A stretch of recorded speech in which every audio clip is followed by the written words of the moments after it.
Nós tivemos aí um comunicador de manhã que o Zé Humberto, né, que é o marido da Sandra, desencarnou.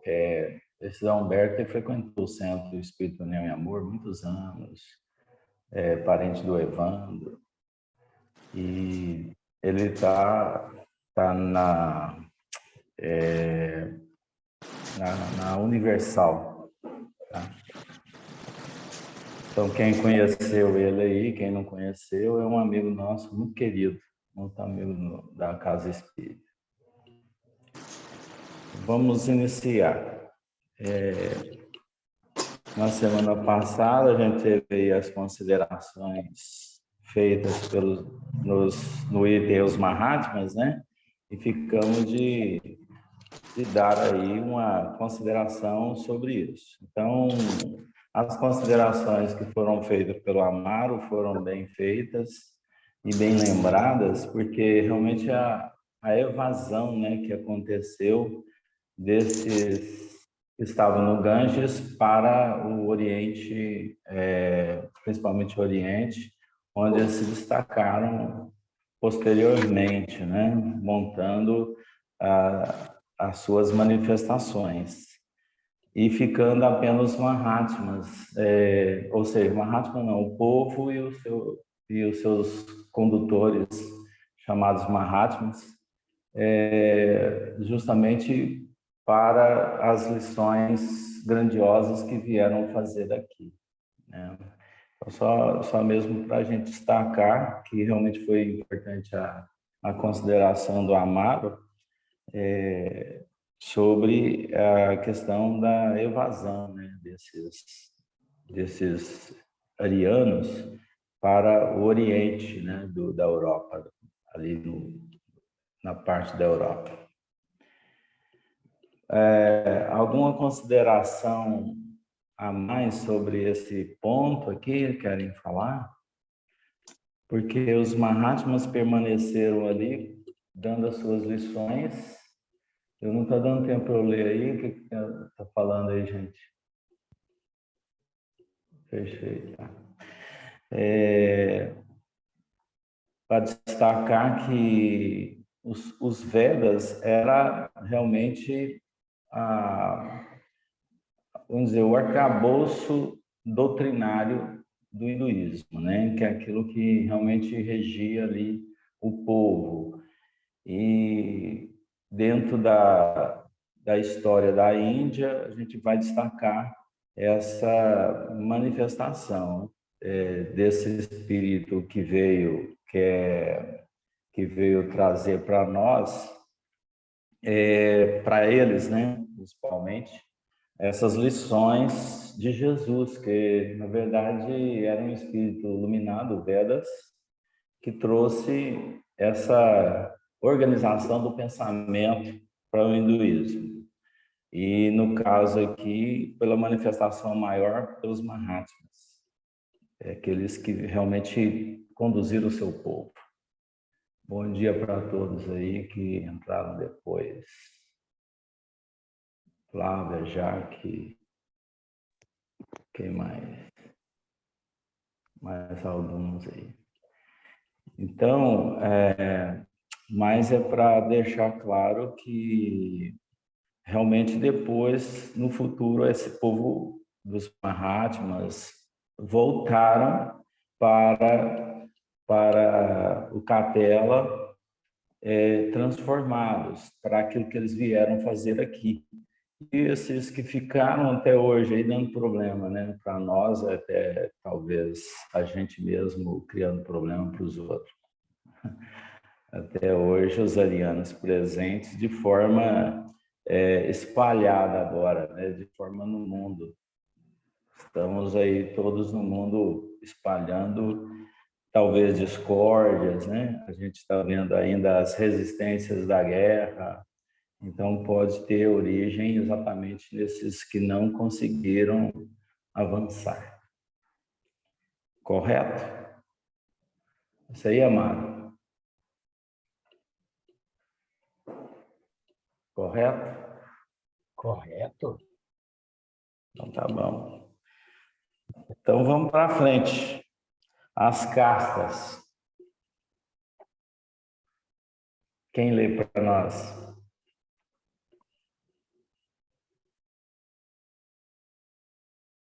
Você tem que nomear, viu? Porque ninguém fala nada. Nomeia cada fim de semana, cada domingo, você nomeia um. E todo Então mundo lê, deixa Amaro. igual. Começa lendo lá no Amaro, depois vai para você, depois vai para outro. Então, vamos lá.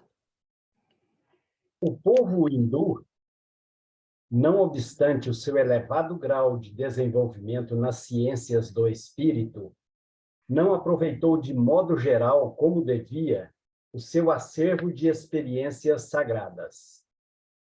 Seus condutores conheciam as elevadas finalidades da vida.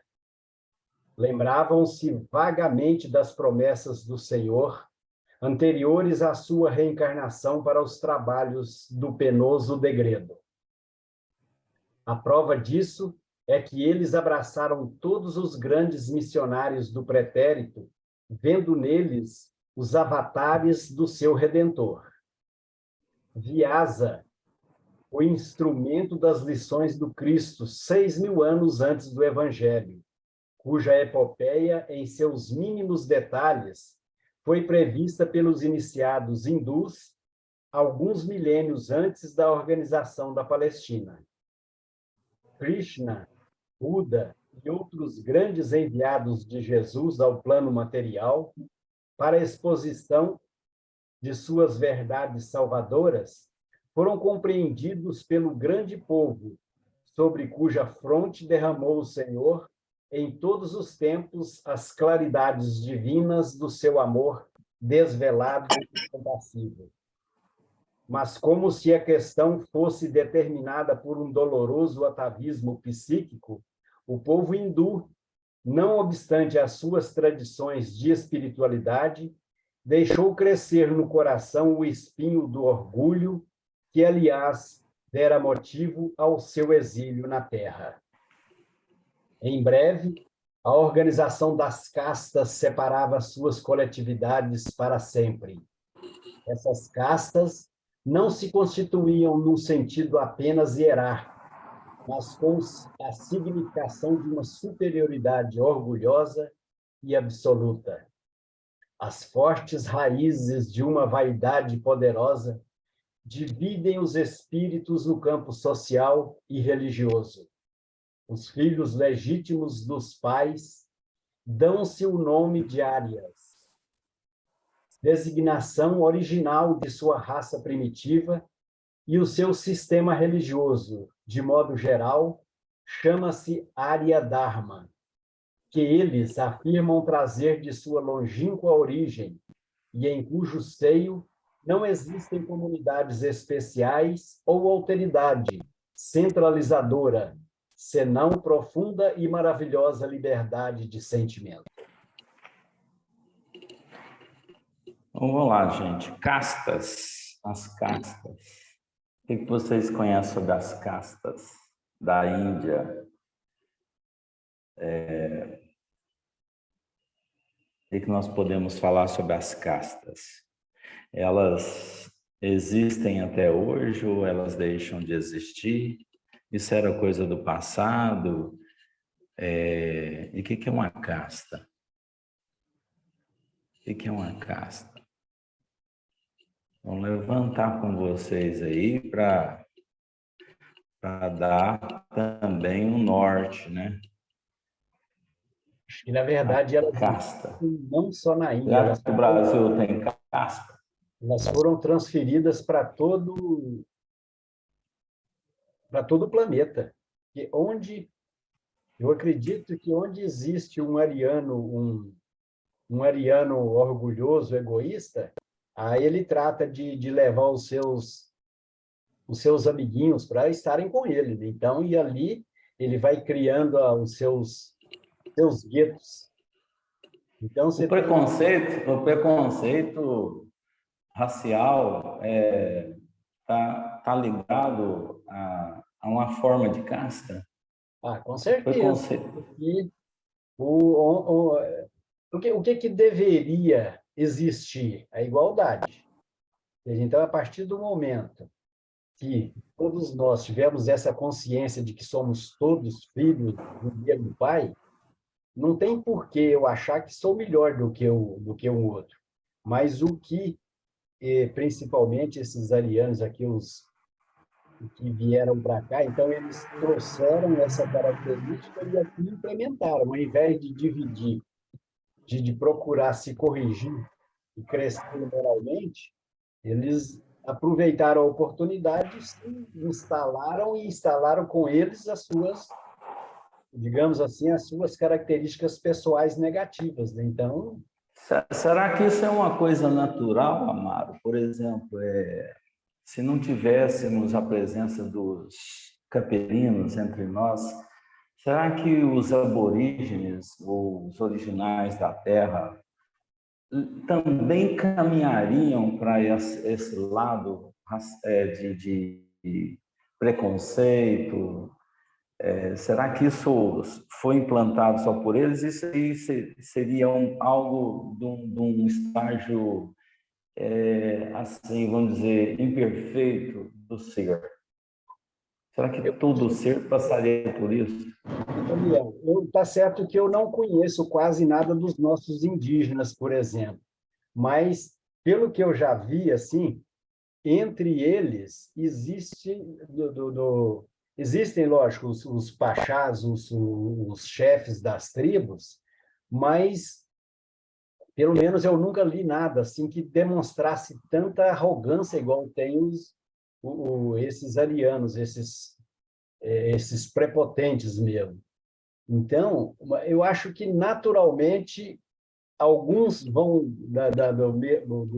desde o nosso primitivismo, alguns vão tomar a decisão de desde o começo de ser uma pessoa mais caridosa, mais amável, mais sociável, e sempre vai ter aqueles também que tenderão a ser mais egoístas, mais orgulhosos, e em função disso vão tentar se impor.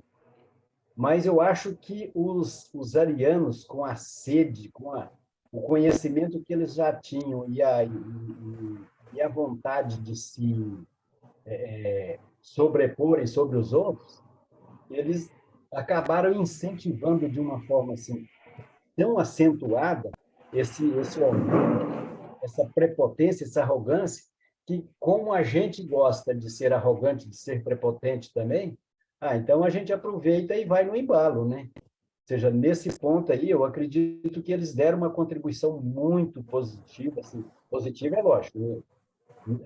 Uma contribuição, lógico, negativa.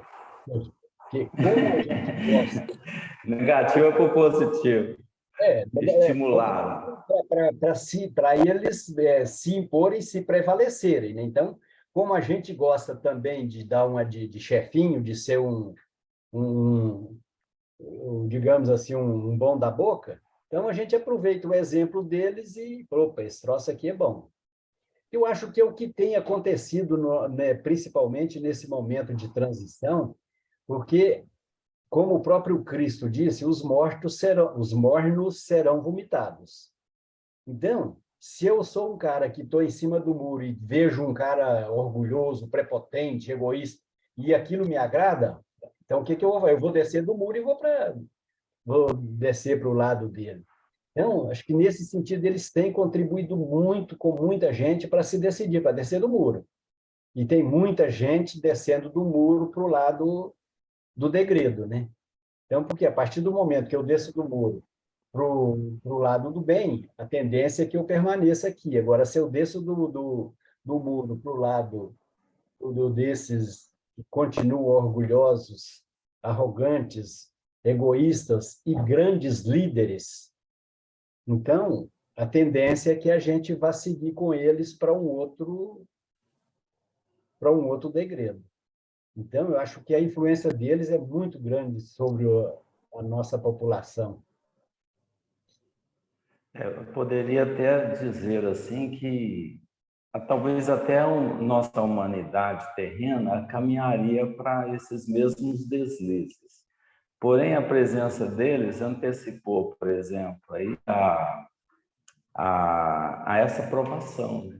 Talvez a provação chegou para que a gente amadurecesse mais cedo. Foi aí que Jesus, permitindo que eles viessem aqui, com os erros deles, nós crescêssemos, pudéssemos crescer juntos, com a experiência do mais velho, né? Então, não significa que o mais velho vai trazer só coisas boas, só algo bom. Ele pode trazer algo que realmente não seja perfeito, mas aquele imperfeito, por isso você casa com pessoas imperfeitas, juntam-se famílias com as imperfeições, né? E isso é para trazer o quê? A experiência, né? A mistura, ela é muito interessante. A Terra, por exemplo, é uma população muito misturada, miscigenadas, né? E isso facilita entre o erro, entre o bem e o mal, por exemplo, se construir o bem e crescer no bem. Então, Daniel, é inclusive, importante. eu acho que nesse ponto aí, o Brasil é um exemplo para o mundo, porque em país nenhum do nosso planeta existe a miscigenação igual existe aqui, né?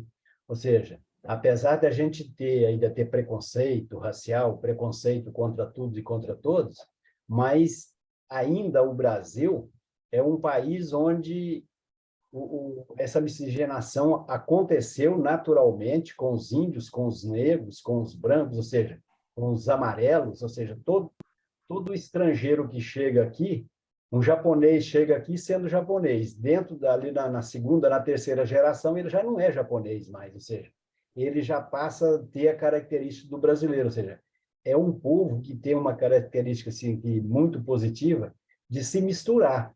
Ou seja, a gente, se chega eu lembro direitinho quando eu estudava lá em Patos, na década de 70, veio um norte-americano para estudar lá com a gente, e é impressionante a facilidade com que ele se entrosou com a turma dele.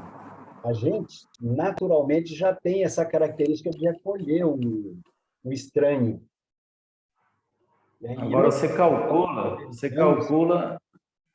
você calcula isso na Índia, né? A dificuldade que deve ser os Dalits, né? Que é aquela turma mais baixa que tem, se entrosar na sociedade.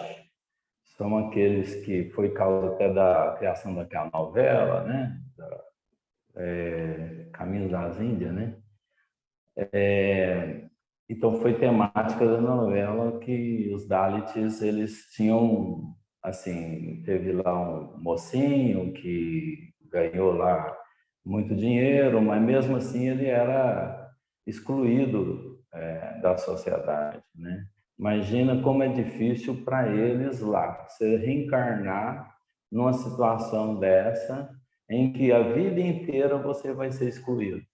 Você não tem chance de se introduzir, né, na sociedade. O Brasil não, você pode crescer, você pode ser um emergente, você pode realmente se destacar, né, como a gente vê aí casos no futebol, na música sertaneja. Você vê que isso é totalmente diferente, né? O cara cria o espaço dele e fica muito mais à frente do que muitos que estudam, faz PhD, faz doutorado, e eles vão em cima. Então, não tem essas diferenças de castas como nós temos lá fora. A gente tem o preconceito racial, tem que acompanha esses que ainda conservam essas culturalmente, né, essa definição. Aqui mesmo no Brasil, nós temos muitas concentrações, né, dessas pessoas que pensam assim, dessa forma ainda. Mas a gente sabe que aqui não tem essa questão do sangue, hereditariedade, como existe na Índia. Apesar que na Índia já não existe mais por questões, assim, governamental, né? Governamentalmente não existe mais as castas, mas A gente sabe que elas ainda existem por causa do povo, da cultura do povo, permanece nessas mesmas ideias. Daniel, acho que uma coisa que é muito forte, um exemplo assim muito forte que a gente tem são os judeus, que os judeus eles continuam sendo uma raça muito isolada ainda. Eles são muito, assim, ainda Orgulhosos. eles, por exemplo, o judeu, você sabe que o que determina se um judeu é a mãe. Se a mãe é judia, então o filho, independente do pai, é judeu. Então, você veja que, igual, por exemplo, lá no Oriente, judeu e árabe não se misturam. Aí, quando eles vêm para o Não. Brasil, acabam se casando.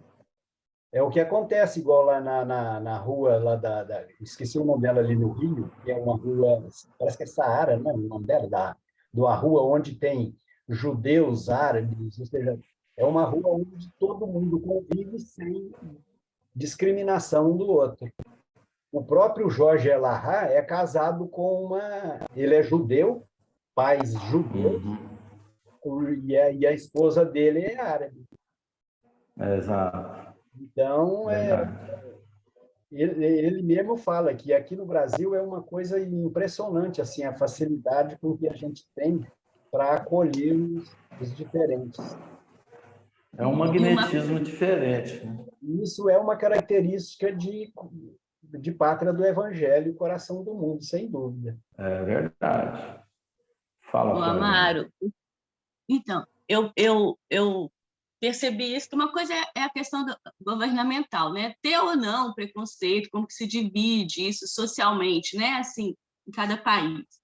Mas, e outra coisa é como se vive mesmo na prática, né? Como que os, os seres humanos ali vivem isso, né? Duas coisas só. Na Netflix tem muito filme indiano que é ótimo para ver essas questões das castas. Assim, muito bom ver filme indiano lá na Netflix. Assim, é uma cultura totalmente diferente. E outra é assim, que eu não tinha ideia de como que a gente de certa forma, tão... né? Porque a gente sempre viveu ouvindo que muito preconceito, que somos preconceituosos e tal. Quando eu fui uma viagem à Europa, foi o que mais me chamou a atenção. São vários países, um do ladinho do outro, né? Assim, o Brasil é uma imensidão de gente, de culturas totalmente diferentes. Os brasileiros têm culturas, né? Assim, se a gente for no norte, sul, parece que cada lugar é um povo diferente, mas todos, assim, convivendo harmonicamente. Na Europa, cada país pequenininho, você vai na França, que é um país que se diz muito aberto, muito igualitário, né? Assim, defende a liberdade, a igualdade, os direitos. Eles, entre si, eles não se misturam. Assim, fazia tempo que aqui no Brasil a gente não vê um negro com a pele bem escura. Lá não. Os franceses de origem africana, com as suas vestimentas e tal, aí você não vê. E os franceses originários ali, né, da região, eles são muito diferentes e não se misturam. A gente não vê gente miscigenada, assim, sabe? Não vê. Aí você vai para a Inglaterra, é um povo com cara de inglês, francês com cara de francês. Na Holanda, que é pertinho, com cara de holandês, a altura, os traços suíços. Até entre eles não há muita mistura. Então, é aí que eu vi o orgulho, assim, um povo de primeiro mundo, europeu, desenvolvido num lado, mas ainda com muito orgulho de serem raças puras, sabe? Italiano com cara de italiano. Então, aí a gente chega no Brasil, é tudo misturado, a gente é aberto para aceitar todo mundo que chega e acolhendo bem, porque a gente acolhe bem. Né? E hoje em dia a gente está vivendo um mundo que as pessoas estão muito apatriadas, né? Muita imigração, muita assim, por guerra, por várias questões políticas, as pessoas estão saindo dos seus países. E sofre muito preconceito. E quem chega aqui no Brasil é bem recebido. Então, essa questão da pátria do evangelho, cada vez mais, para mim, está claro que Chico nos avisou, sabe? Brasil, assim, porque por mais que a gente ainda tem ainda o orgulho, o egoísmo, o individualismo ainda prevalecendo, a gente ainda tem empatia com o outro.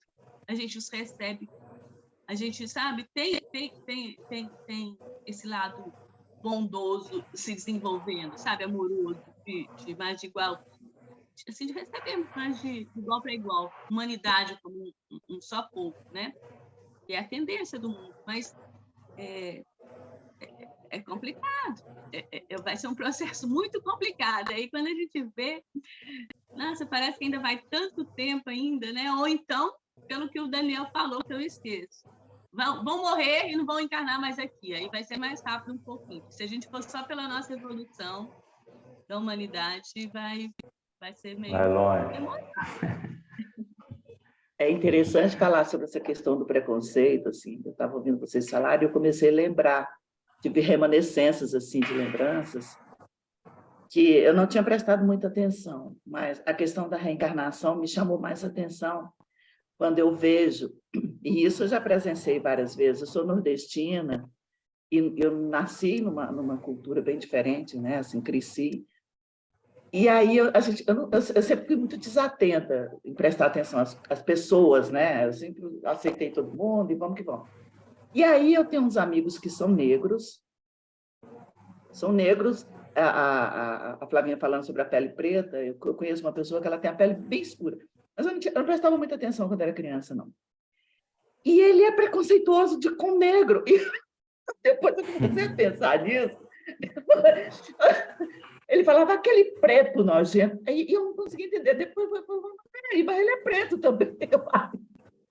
E eu ficava quieta. E ele é uma pessoa extremamente preconceituosa com preto. É uma das pessoas mais pretas que eu já tive próximo da minha vida. A família toda é negra, toda. Ele não tem mistura de branco. Acho que se tiver muito longe, lá longe, né? Porque tem sempre, né? E eu olhava, não prestava muita atenção a isso. Depois eu comecei a olhar e disse, peraí, mas ele é negro. Eu é que não tinha, né? Que, na verdade, entre eu e ele, eu era branca, né? Que não sou, né? Eu sou toda misturada também. E aí, depois eu caí na real, eu falei, esse cara é preto de tudo e fica falando mal dos pretos. Preto nojento. Por isso, não, ele usava, aliás, eu não sei, até pouco tempo eu não encontrei com ele, ainda usa. Ele usa frases, assim, completamente denegrantes em relação ao preto, né? Aquelas frases terríveis, né? De baixo calão. E eu falei, gente, então, assim, aí eu lembrei, é por isso que vem a questão da reencarnação, que hoje eu já penso nisso. Você percebe que pode ter sido alguém de uma casta totalmente preconceituosa e veio numa pele escura para aprender, né? E não está entendendo. Ele não se vê negro, cara, ele não se vê negro. O homem é tão preto, assim, que é mais preto que normalmente os negros que a gente conhece misturado aqui. Mas ele não se vê negro. E claro que eu nunca comentei isso com ele, porque ele nem está preparado para conversar sobre isso. Mas aqui eu lembrei disso agora, né? Então, a gente pensa muito no preconceito do branco com o negro.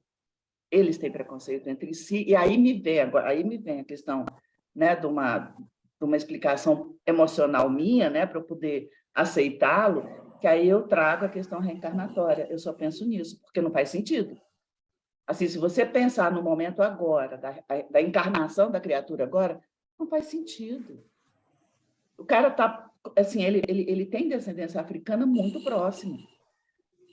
Sabe? E aí, agora eu já consigo entender e olhar com ele com um olhar de compaixão, mas antes eu ficava eu ficava muito estranho, assim, achava muito estranho tudo isso, e não falava com medo de ser agredida, tá? Porque, sinceramente, se ele falava assim, da sua própria cor, imagina se eu fosse comentar, né, fazer algum questionamento com ele, eu sentia que ele não estava aberto para os questionamentos, e aí eu entendi que ele se odeia. E aí me vem mais uma outra situação que eu presenciei com uma pessoa que hoje já tem mais ou menos a minha idade, quando era criança, que eu também não entendi, que hoje eu estou entendendo, ela pegava o bombril na cozinha e passava na pele. Olha que coisa mais triste, gente.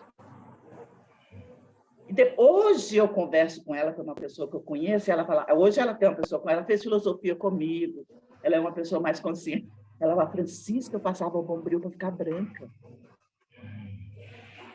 Você está entendendo? Assim, a gente não consegue entender emocionalmente o que passa na cabeça das pessoas que vivem, né? E aí eu sempre trago essa questão reencarnatória, né?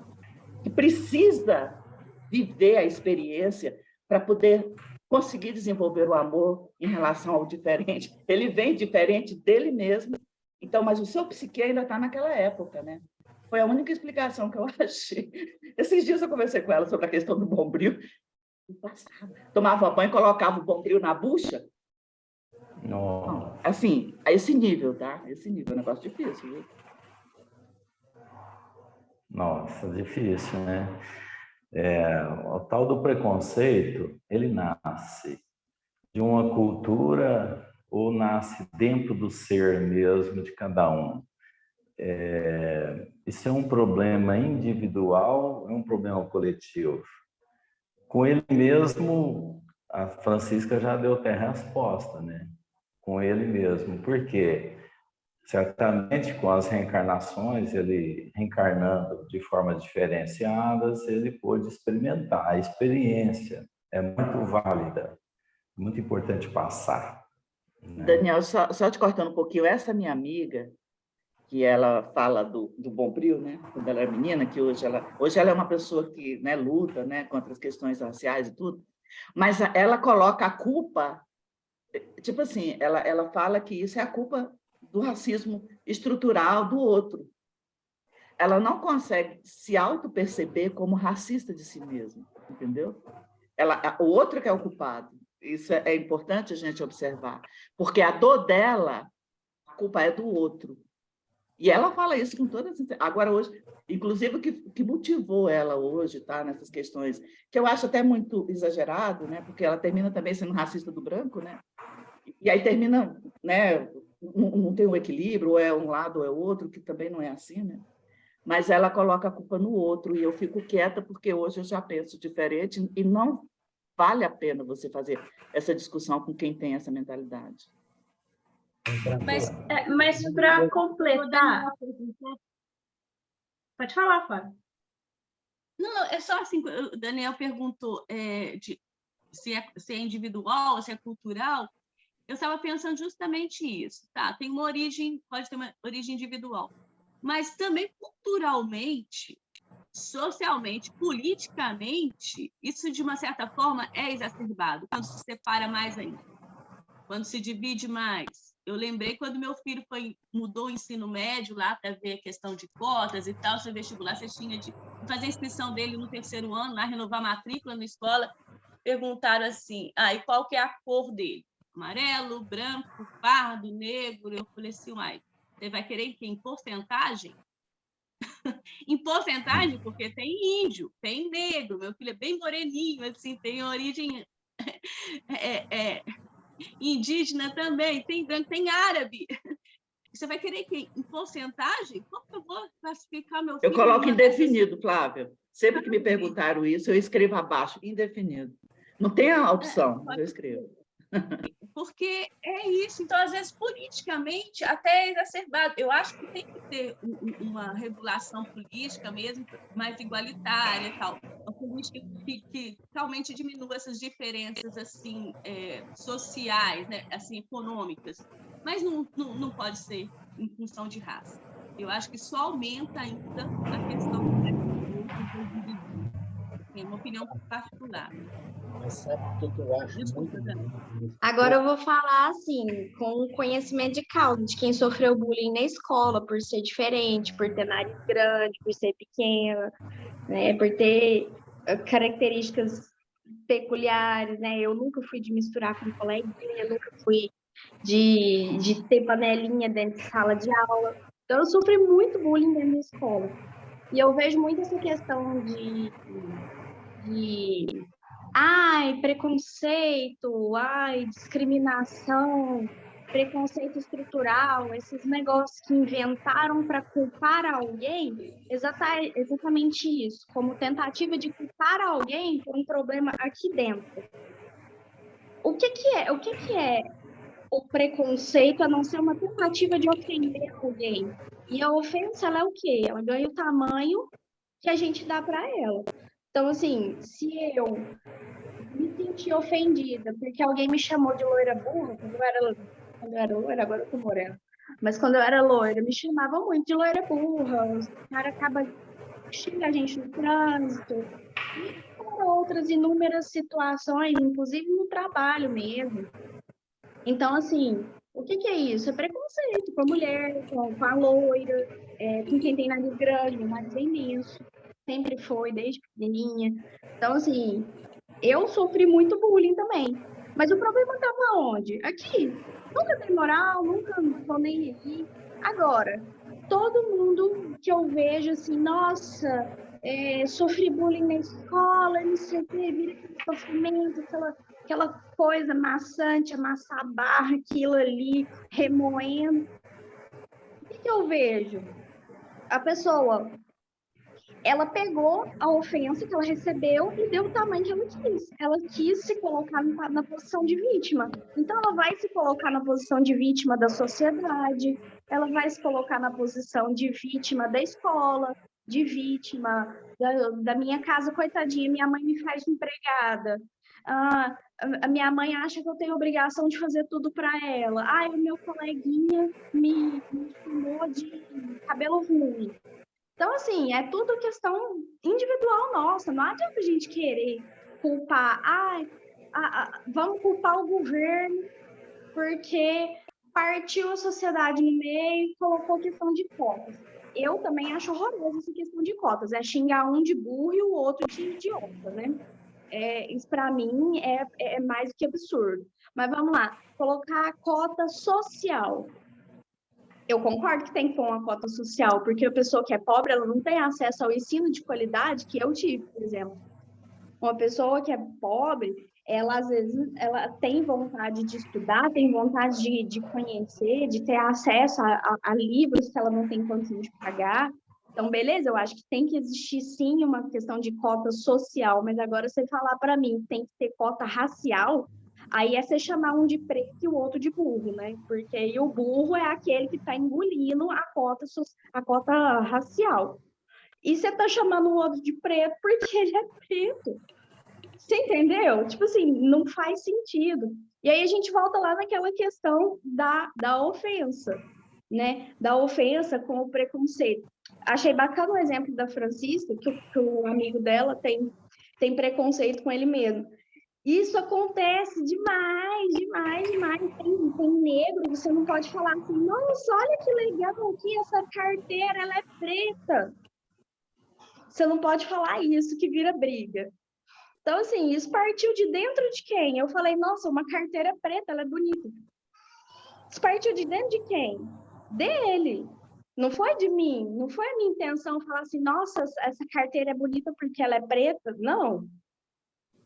Não falei isso. Então, tudo vem questão da interpretação, questão do sentimento da pessoa. Aí não adianta você querer colocar o governo, as escolas, colocar, sei lá, hospital psiquiátrico, colocar ONG para trabalhar em cima de um problema que está aqui dentro. A pessoa tem que falar assim, não, poxa, peraí, o que está acontecendo comigo? Eu acho que eu vou procurar ajuda. Né? Eu acho que tem que partir de cada um. Aí não adianta a gente querer culpar o governo, culpar o vizinho, culpar a sociedade, culpar o Papa, né? Por um negócio que está aqui dentro. Aí não vai resolver. Mas o que eu acho bonito nisso tudo é que Deus é um cabra porreta mesmo, e ele sabe o que faz. Tem razão da gente. Porque o que ele faz nessas situações todas? Meu filho, é você que tem que resolver o seu problema. Não adianta a gente arrumar desculpa, querer botar a culpa no outro, ou seja, se eu tenho uma dificuldade, se eu sou racista, se eu sou preconceituoso, Deus deixa bem claro, se vira, Amaro, resolve o seu problema, não adianta. Eu acho isso fantástico, a partir do momento que a gente toma essa consciência de que, ou seja, só depende de você resolver esses problemas. E não é tão difícil. Igual diz lá o nosso amigo o Jean-Paul Sartre, né? O que importa não é o que fazem com você, é aquilo que você faz com o que fazem com você. Veja, então, se alguém me faz bullying contra mim, Ou seja, o que importa é que eu vou fazer desse bullying. Não é o que eles fazem comigo. Então Deus se a gente tivesse a capacidade de entender um pouquinho a lógica dele, a gente não arrumaria tanta encrenca igual a gente arruma. Não, ó, É essa verdade. questão do preconceito, eu acho que muito bacana essa colocação sua, Mário. Porque eu tenho até um outro exemplo aqui que você fala assim, não acredito. Meu pai brincou com um namorado de uma menina que era muito amiga minha. E fez uma brincadeira. Ele era negro, assim. Chegava a azular. Oi, filho. Tá bom. Depois a gente lava. Desculpa, gente. Ah, meu... Ó, estudo. Desculpa. O rapaz é muito negro, chega a ser azul. E ele tava com uma versão da camisa do Vasco que é preta com a faixa branca. E aí, meu pai brincou com ele, falou assim, nossa, tá parecendo uma bolacha negresa.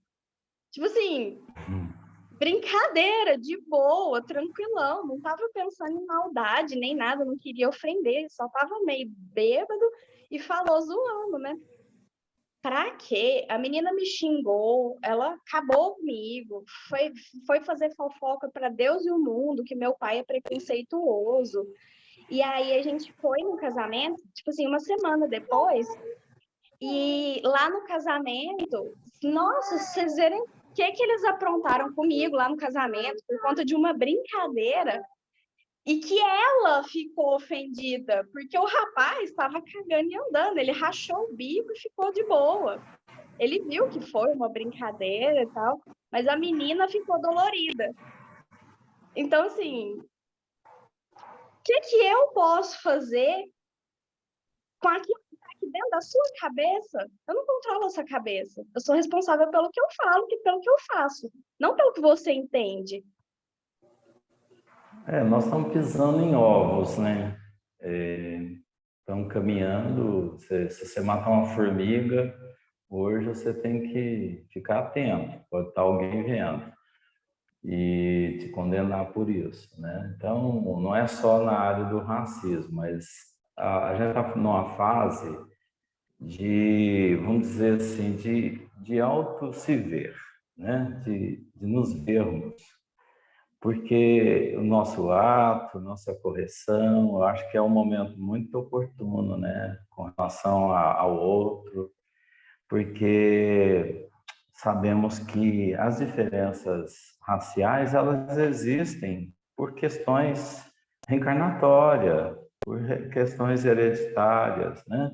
Então, até, por exemplo, ser branco hoje é uma dificuldade até maior, um pouquinho, porque dá pele dá câncer de pele, dá uma série de problemas que a cor clara tem mais, né, possibilidade. A proteção maior do negro é maior, a duração é maior, né? Então, você vê que o negro com 70 anos, 80 anos, ele é jovenzinho, é bem saudável, né? A gente sabe que tem, hoje até nas questões de declaração, antigamente se tinha muita declaração de poucos negros, né? Mas hoje nós temos aí 30% de declarado, ou mais, não sei, como negros. O cara nem está mais negro, e ele já está se declarando negro. Por quê? De certa forma, tem uma lei também que está andando em volta, né? Que traz certas vantagens, certos benefícios. Então, cabe a gente estar estudando isso aqui, porque realmente nós estamos num momento assim de muita exigência de nós mesmos no comportamento, nos nossos atos, ver todo mundo por igualdade, ver todo mundo que realmente é o que nós devemos vencer, né? O que nós devemos atingir.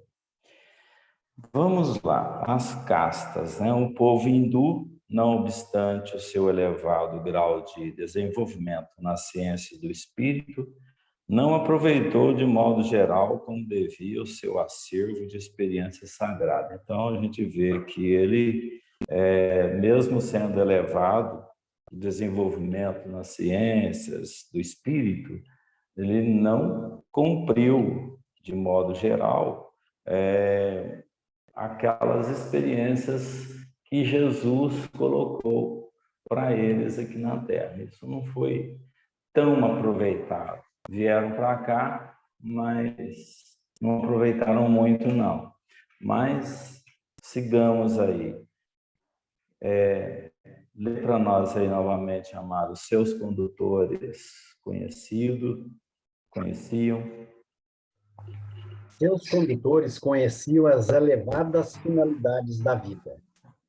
Lembravam-se vagamente das promessas do Senhor, anteriores à sua reencarnação para os trabalhos do penoso degredo.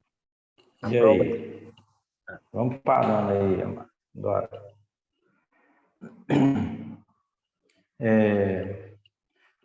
Os condutores quem? Aqueles que estavam com a missão de ajudar. Jesus enviou emissários para ajudar o povo que vinha de lá. Então, eles conheciam elevadas finalidades, lembravam-se vagamente das promessas do Senhor, anteriores à sua reencarnação, para os trabalhos do penoso degredo. Então, de certa forma, esses condutores já tinham elevados conhecimentos, né, para ajudar. Continuando. A prova disso é que eles abraçaram todos os grandes missionários do pretérito, vendo neles os avatares do seu Redentor. Quem são os avatares? Quem são os avatares? Os deuses. Os avatares são os deuses. Tanto é que o povo colocaram, por exemplo, Deus único. Então, se tinha lá uma crença no Deus único, confiava-se naquele Deus. Se era múltiplos deuses, né? Então, a gente sabe que tem aí a criação de vários deuses em formas de avatares, ou seja, pode ser animal, pode ser homem, mistura de perna, cabeça de animal com corpo de homem, né? Então, a gente sabe que isso aconteceu não só aqui, mas também no Egito, né? A gente viu isso acontecer. Então, a prova disso é que eles abraçaram todos os grandes missionários do pretérito, vendo neles os avatares do seu Redentor, ou seja, a figura, quem que é o Redentor? Figura do Cristo.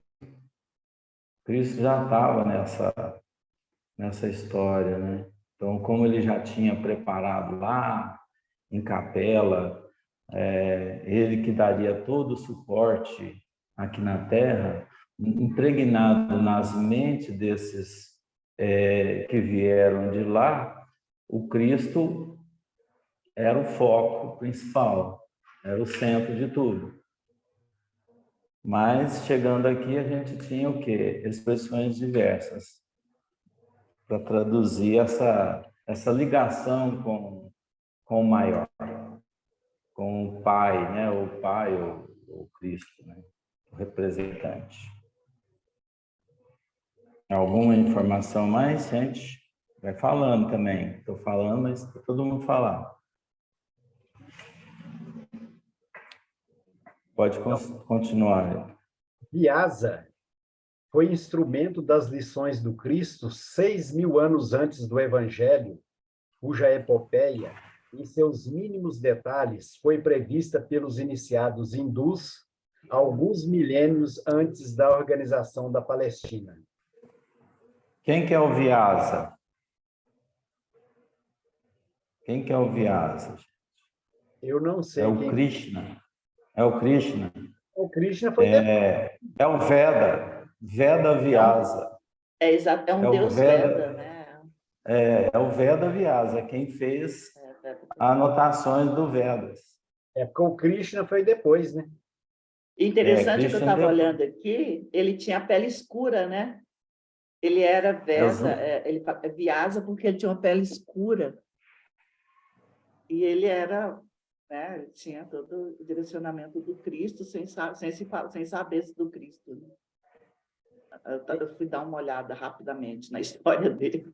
Esse Vyasa era enviado de Jesus para escrever os Vedas. Exatamente. Porque os Vedas eram para ser, por exemplo, a Bíblia dos hindus, né? Vamos dizer assim. Então, eles tiveram ali um almanaque, né? Vamos dizer assim, para direcionar o povo. Então, era um médium da época, né? Aqui é mediunidade, né, gente? Em Daniel. E uma coisa que eu acho fantástica aqui, que nesse trecho aqui fica bem claro que Jesus, desde o princípio, o que aconteceu? Esse pessoal eles vieram exilados para cá, mas com o objetivo de desenvolverem, retornarem e contribuir, antes de retornar, que contribuíssem com os primitivos, né? Então, Isso. entendeu? O tanto que Cristo foi um cabra assim, gente boa também, que ele mandou esses Krishnas, Buda, Vyasa, esses aqui não foram enviados para nós, os primitivos, mas sim para aqueles que já conheciam. Porque você imagina você mandar um Vyasa, um Krishna, um Buda, para um primitivo, você falar de espiritualidade para um primitivo. Ou seja, é jogar pérola aos porcos. Então, a gente precisava hoje do Kardec, né? o que o Cristo fez? Ó, vocês vão, e aí eu vou mandar os meus auxiliares especificamente para vocês se modificarem e retornarem o quanto antes, porque você não precisa de ficar 25 mil anos lá naquele planetinha. Né? Então, ó, vocês vão, daqui a pouco eu estou mandando os meus emissários para os auxiliarem, para que vocês voltem antes. Então, é por isso... Como depois mandou Moisés, né? Então, o que aconteceu? Como já estava ficando a rapa do tacho mesmo, aí ele falou, mandou Moisés com a missão de instituir o Deus único, porque antes disso eles tinham vários deuses, mas aí Moisés veio para, eu quero realmente que você dissemine a ideia do Deus único, e como os judeus, os hebreus na época, eram os mais orgulhosos, até mais do que os hindus, então vai Moisés, daqui a 3 mil anos eu vou para ver se a gente dá um jeito em vocês, mas a gente está aqui. É fantástica essa presença do Cristo nos envios dos emissários. A cada tempo, um protótipo ideal para aquele povo. A cada tempo, uma necessidade. Como até hoje, para nós, foi o Chico, né, nos tempos atuais, foi Kardec, aí você vai voltando ao próprio Cristo, né, que foi a revelação, segunda revelação. Então, você vê que isso no Espiritismo é muito claro para nós. Então, a presença de emissários diferenciados. E fica Continua bem nesse panorama. Ele veio com a missão de trabalhar especificamente para nós, os trabalhadores da última hora, né? Ou seja, última hora. É a última hora, porque na primeira você não fez nada. Ele falou, eu vou passar a sopa já digerida para você, só você engolir. Agora depende de você. Porque está tudo mastigado. E até muitos nem hoje, colocaram na boca, viu, ainda. Viu? Não, Daniel, E aí, nessa brincadeira, eu falei, graças a Deus, que dia 18, agora, terça-feira que vem, completa 11 anos que eu tive o privilégio de ter o contato com essa doutrina. Rapaz, é impressionante. Privilégio mesmo, viu? Privilégio mesmo. Dia 18 Ainda agora. bem, né, Amaro? Ainda bem, né? Ainda Nossa bem. Senhora.